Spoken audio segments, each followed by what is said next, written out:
नमस्कार दोस्तों, जैसा कि आप सभी जानते हैं कि पूरे विश्व भर में कोरोना वायरस का कहर टूट पड़ा है और इसलिए पूरे विश्व भर में लॉकडाउन सा माहौल है।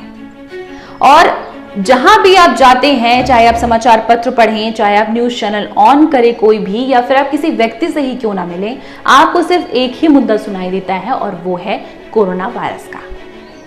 क्योंकि कोरोना वायरस हमारे जीवन का एक ऐसा हिस्सा बन चुका है जो शायद ही अब हमारे जीवन से कभी अलग हो।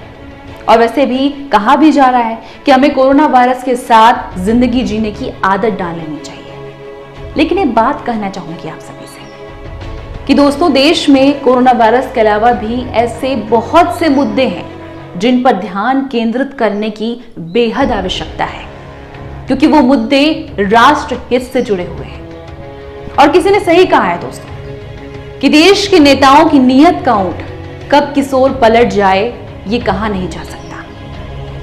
हम सभी जानते हैं कि कोरोना वायरस के चलते पूरे विश्व भर में जितने भी लोग हैं उन्हें कितनी तकलीफों का सामना करना पड़ रहा है। हमारे देश भारत में भी जो मजदूर हैं, और मजदूर तो मजदूर, जो आम जनता है वो भी कितनी तकलीफों का सामना करना पड़ रहा है उन सभी को। और ऐसे में जो सरकार के कदम है वो नाकाफी हैं, लेकिन फिर भी ये ठीक है।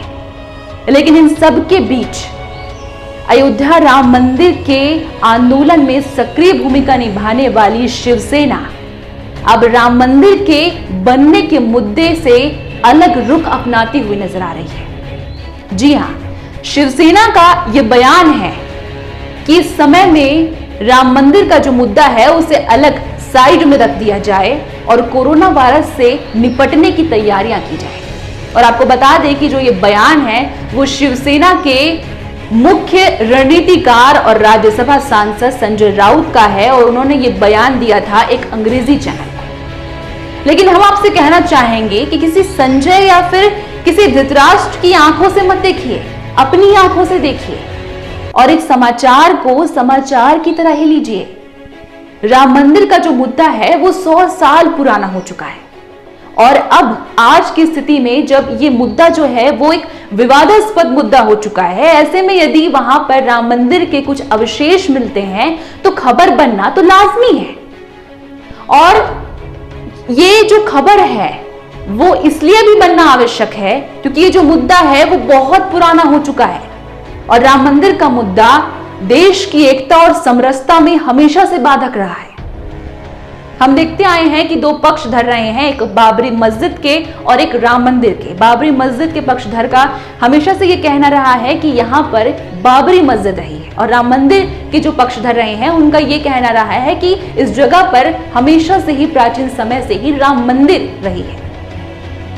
ऐसे में जब इस समय में वर्तमान में उस जगह पर मंदिर के अवशेष मिले हैं तो ये सवाल खड़ा होता है कि राजनीति के चक्कर में जो देश के नेता हैं वो 100 साल से नफरत का बीज क्यों बो रहे हैं। लेकिन दोस्तों, आप सभी को एक बात बता दूं कि ये सवाल जो है वो सिर्फ मेरा सवाल नहीं है, ये भारत की पूरी जनता का सवाल है जिसका उत्तर देने से कट्टरपंथी छुपते फिर रहे हैं। और वैसे भी हम सभी को पता है कि इस सवाल का जवाब कभी नहीं मिलने वाला।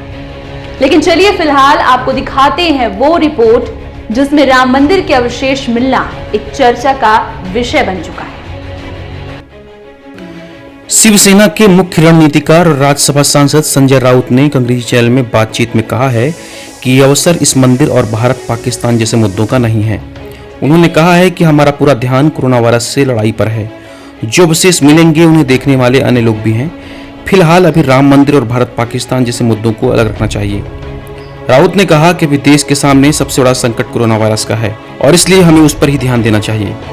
बता दें, कांग्रेस में शिवसेना ने दशकों से चला आ रहा बीजेपी का गठबंधन तोड़कर एनसीपी और कांग्रेस के साथ मिलकर सरकार बनाई है। महाराष्ट्र में कोरोना वायरस के सबसे ज्यादा केस आ रहे हैं। महाराष्ट्र में अब तक 39,297 केस सामने आए हैं। इनमें से 27,589 केस एक्टिव हैं और 10,318 लोग ठीक हो गए हैं। महाराष्ट्र में अब तक 1,390 लोग अपनी जान गंवा चुके हैं। कोरोना वायरस में सबसे अधिक प्रभावित मुंबई और पुणे हैं। भारत की आर्थिक राजधानी कही जाने वाली मुंबई में सबसे अधिक केस सामने आ रहे हैं। वहीं दूसरी ओर उत्तर प्रदेश के अयोध्या में राम जन्मभूमि स्थल पर 11 मई से चल रहे समतलीकरण में राम मंदिर के अवशेष पाए गए हैं। इसमें आमलक, कलश, पाषाण के खंभे, प्राचीन कुआं और चौखट भी शामिल है। श्री राम जन्मभूमि तीर्थ क्षेत्र ट्रस्ट ने ये समतलीकरण का काम शुरू कराया है। जेसीबी से की जा रही इस खुदाई में मंदिर के प्राचीन अवशेष मिले हैं, जबकि राम जन्मभूमि तीर्थ क्षेत्र ट्रस्ट के मुताबिक लॉकडाउन की वजह से राम मंदिर निर्माण में देरी हो रही थी और इसी वजह से मंदिर में काम शुरू करवाया गया है। अवशेषों के मिलने की पुष्टि श्री राम जन्मभूमि ट्रस्ट ने की है।